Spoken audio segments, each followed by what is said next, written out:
Welcome to ECNTRADE Daily Video. Before we begin, it should be noted that any advice is of a general nature only and that your personal circumstances have not been taken into consideration. Hello everyone, my name is Rob Clayton and thank you for joining me. Well, after an explosive week of volatility and also economic data, the Australian dollar was a little bit calmer to the start of the week and now looking to a potential target which appears to be holding around 67.80.90. It is viewed from there like previously seen back here in April and all the way back towards February that may find some resistance here and potentially see a pullback to around 67 figure 15, which is also close to where the 60-day moving average is. Looking upon this region, the market may actually find from the pullback another challenge to the upside. So I wouldn't turn too bearish as of yet.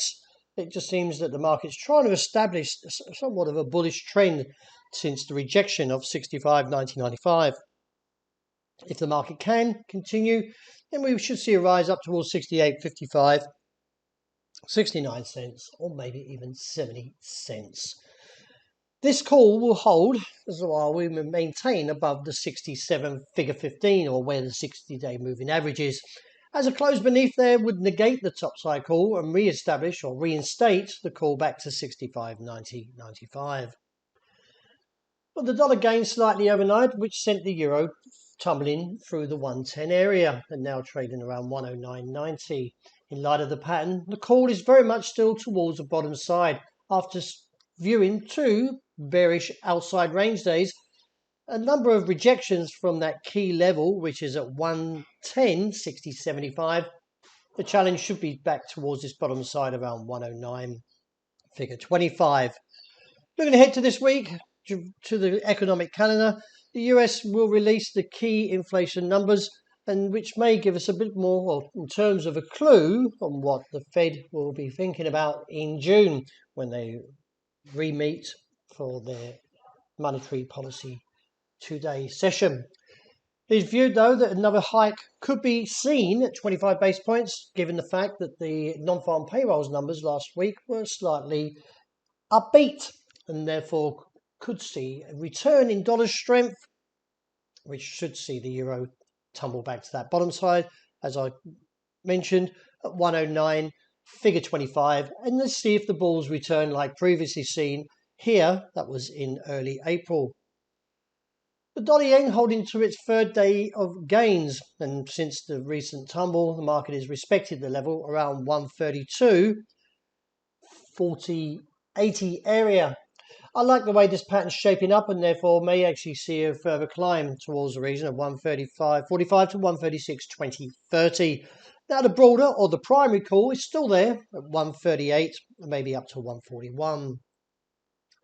It would seem that as we're heading towards Super Thursday, when the Bank of England is expected to hike rates either 25 or 50 basis points, the market's taken a little bit of profits in terms of ahead of the numbers or even the expectations of the hike. Therefore, we're looking for a pullback that could see the move towards the region somewhere around 125.70 and reassess from there, as a break would give further scope towards 124.45.55. I wouldn't get too bearish. The market hasn't quite broken down, so therefore we should not at this point abandon the 126.55 to 127.15.30 objective. Since the doji placed here, the long-legged or indecisive move to the upside, and also seen as a key level around 2068.74 after two challenges was rejected, and now the third one is in place, that we could see the market take a tumble, and that is towards the region of 2012, or even to the key point of 1,994 to 96, where we saw a stab on Friday, and reassess from there. Upside attempts, I feel, will be limited as long as we see the cap holding around 2,034 to 38. Finishing up with oil, with the markets holding its gains since the rejection of 64.5 is headed on and clearing the levels of where I feel that the market could reach, and that was at 74.40.60, and now seeing a move towards 72.55.65. I feel that if we see a close of New York today, then that would give further scope and possibly a rise up towards the next objective of 74.10 30 where profit taking may emerge. Well, that's a wrap for the morning. Thank you very much for joining me, and as always, look out for the intraday report. I hope you enjoy the great start to the day.